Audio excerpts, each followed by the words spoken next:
কাক কোকিলকে জিজ্ঞাসা করল, বন্ধু, তোমার রঙও কালো, আমার রঙও কালো, কিন্তু মানুষ কেন তোমায় এত বাসে ভালো?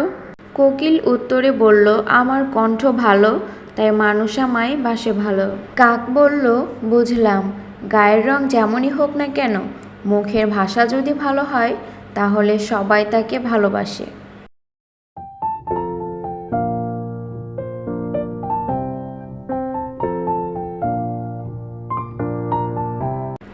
হ্যালো এভরিওয়ান, আসসালামু আলাইকুম। বাংলাদেশি ব্লগার মিতু চ্যানেল থেকে আমি মিতু বলছি। নতুন আরও একটি ব্লগ ভিডিও দেখার জন্য সবাইকে আমার এই ছোট্ট চ্যানেলে স্বাগত জানাচ্ছি।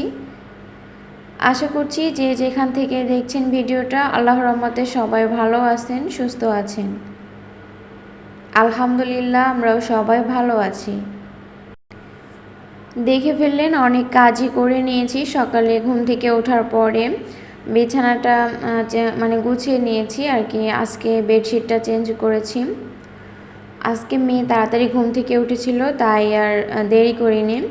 সব কাজগুলো তাড়াতাড়ি করে নেওয়ার চেষ্টা করেছি। তো সব কিছু আপনাদের মাঝে শেয়ার করতে পারিনি। অনেক কাজ অফ ক্যামেরায় করেছি, আর অনেকটা কষ্ট হয়ে গিয়েছে। অল্প কিছু ভিডিও করেছি, আর আপনাদের মাঝে সেই সবই নিয়ে আজকের ভিডিওটা সাজিয়েছি। যদি আপনাদের কাছে আমার ভিডিওর কোনো অংশ একটুও ভালো লেগে যায় তো ভিডিওটিতে প্লিজ একটা লাইক দিবেন। কেমন লাগলো অবশ্যই একটা কমেন্ট করে জানাবেন। আর যদি আজকে চ্যানেলে কেউ নতুন হয়ে থাকেন, সাবস্ক্রাইব না করে থাকেন, তো অবশ্যই চ্যানেলটা সাবস্ক্রাইব করে পাশে থাকা নোটিফিকেশনের অল অপশনটা অন করে রাখবেন, যাতে করে আমি যখনই কোনো ভিডিও ছাড়বো আপনাদের কাছে নোটিফিকেশন পৌঁছে যাবে, আর আপনারা আপনাদের সময় সুযোগ করে ভিডিওটা দেখে নিতে পারবেন। যারা এই কাজগুলো করে নিয়েছেন তাদেরকে মন থেকে অসংখ্য ধন্যবাদ। এখানে 2 পদের শাক কাটছিলাম, পুঁই শাক আর মূলা শাক। তো অনেক দিন পরে আবার আজকে মূলা শাক খাওয়া হচ্ছে। আর মূলা শাক রান্নাটা এত মজা হয়েছিল, এর ভিতরে আমি কিছু ছোট চিংড়িও দিয়েছিলাম। অনেক মজা হয়েছিল খেতে। আর এই যে দেখছেন, আমার এখন কারেন্ট নেই, আমরা যেহেতু মিটারে আর কি টাকা ভরি, তো টাকাটা শেষ হয়ে গিয়েছে, যার কারণে বিদ্যুৎ চলে গিয়েছে। তারপরে বিদ্যুৎ এসেছে, আর তখন কিন্তু আমার রান্নাটা হয়ে গিয়েছে। আর এই তো আমি সব রান্নাবান্না শেষ করে অল্প করে ভিডিও নিয়েছিলাম, আর ঘরের টুকিটাকি অনেক কাজ করেছি। তারপরে এই যে রুমগুলো এখন ঝাড়ু দিব, এরপরে মুছে নিয়েছি।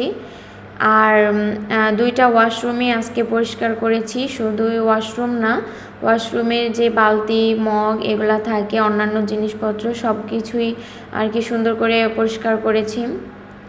তো দেখা গিয়েছে এগুলা করতে না অনেক সময় লেগেছে। 2 জন মানুষ থাকি আর 4 জন মানুষ থাকি, ঘরে কিন্তু ময়লা হয়। বাহির থেকে যেমন ধুলাবালি আসে, আর বাচ্চা ঘরে থাকলে সেও তো নোংরা করে। তো সব মিলিয়ে পরিপাটি আর কি সুন্দর করে ঘরটা সবসময় রাখার জন্য একটু কষ্টই করতে হয়। আর মাঝে কষ্ট করতে খুব ভালো লাগে, গুছিয়ে কাজ করতে। আবার মাঝে খুব অলসতা লাগে, তখন কোনো কিছু করতে ইচ্ছা করে না। তারপরেও রান্নাটা প্রতিদিনই করা লাগে, রান্না থেকে কোনো বের হওয়ার উপায় নেই। আর সকালে যে বেডশিটটা উঠিয়ে রেখেছিলাম, ওই বেডশিটটাও কিন্তু আমি ভিজিয়ে তারপরে গরম পানি দিয়ে ভিজিয়েছিলাম, আর ওটাও ধুয়ে দিয়েছি। ধুয়ে ওটা ছাদে শুকাতে দিয়ে এসেছিলাম। তো অনেক কিছুই করেছি, সেগুলো আর ভিডিও করিনি। আর এখন আমার হলুদ আর তেল শেষ হয়ে গিয়েছিল, তাই ওগুলো এখন রিফিল করে নিচ্ছি। আর এই ছোট্ট ভিডিওটা আপনাদের কাছে কেমন লেগেছে অবশ্যই কমেন্ট করে জানাবেন। দেখা হবে পরবর্তী ভিডিওতে। সে পর্যন্ত সবাই ভালো থাকবেন, সুস্থ থাকবেন। আল্লাহ হাফেজ, আসসালামু আলাইকুম।